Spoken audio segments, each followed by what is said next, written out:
वक्फ संशोधन बिल के विरुद्ध असुद्दीन ओवैसी सहित अन्य की याचिका को हैवी कास्ट सहित निरस्त करने के संबंध में और मुस्लिम पर्सनल लॉ बोर्ड और ओवैसी से पहले जवाब लिया जाए कि मुसलमानों की सरपरस्ती के दौरान वक्फ संपत्ति पर अवैध कब्जे कैसे हुए और सच्चर कमेटी की रिपोर्ट के अनुसार 12,000 करोड़ रुपए की वक्फ की आय का क्या हुआ। जवाब देते हुए पहले अपनी ईमानदारी साबित करें, अन्यथा बेईमानों को मुस्लिम समाज की सरपरस्ती करने का कुरान में ईश्वर के आदेश के अनुसार कोई अधिकार नहीं है और कुरान में ईश्वर के आदेश अनुसार बेईमानों को जिम्मेदारियों से हटाकर दूसरे ईमानदार लोगों को जिम्मेदारी देने का आदेश है, जो कि वो लोग ईमानदारी से काम करेंगे।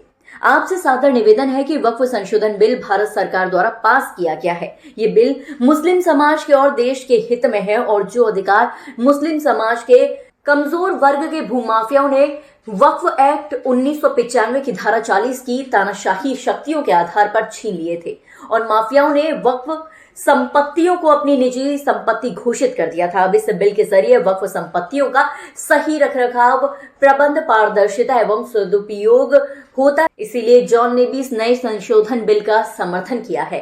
भारत में इस्लाम धर्म के नाम पर मुस्लिम शिनाख्त के नाम रखकर कुछ अशरफ अमीर लोगों ने अपनी निजी लाभ की पूर्ति के लिए धोखाधड़ी, बेईमानी से मुस्लिम समाज की झूठी सरपरस्ती की है। ऐसे ही लोगों ने धर्म के आधार पर देश के टुकड़े कराए और मुस्लिम समाज को धार्मिक आस्था के मुद्दे पर जज्बात में लेकर के गुमराह किया है और धोखेबाज गद्दारों का उद्देश्य पूरा होते ही कोई मुद्दा याद नहीं रहा। वर्तमान में भी ऐसा ही हो रहा है कि कुछ लोग मुस्लिम के नाम रखकर गुमराह कर रहे हैं सिर्फ अपनी निजी लाभ के लिए, जबकि ऐसे लोगों का चरित्र सामने आ चुका है कि ये लोग बेईमान, धोखेबाज, अमानत में खयानत करने वाले हैं। इस्लाम के अनुसार ऐसे बेईमान लोगों को मुस्लिम समाज की रहनुमाई, सरपरस्ती करने का अधिकार नहीं है।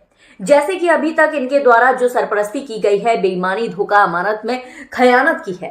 मुस्लिम पर्सनल लॉ बोर्ड और ओवैसी आदि लोग मुस्लिम समाज के साथ और देश के साथ बेईमानी और धोखाधड़ी का व्यवहार किया है। मुस्लिम समाज की रहनुमाई के दौरान वक्फ की संपत्ति पर अवैध कब्जा कराए। सच्चर कमेटी की रिपोर्ट के अनुसार 12,000 करोड़ रुपए की वक्फ संपत्ति की आय का भी कुछ पता नहीं है। ये लोग धार्मिक आस्था की आड़ लेकर के इस्लाम खतरे में है, मस्जिद मदरसा खतरे में है, आम जनता को गुमराह कर देश में दंगे फसाद, गृह युद्ध करने के प्रयास में है, जिसके जरिए सरकार को डराकर जो इनके द्वारा कमजोरों के अधिकार छीने गए हैं और जो इस नए संशोधन बिल के जरिए से माफियाओं से छीनकर गरीबों को दिया जाए।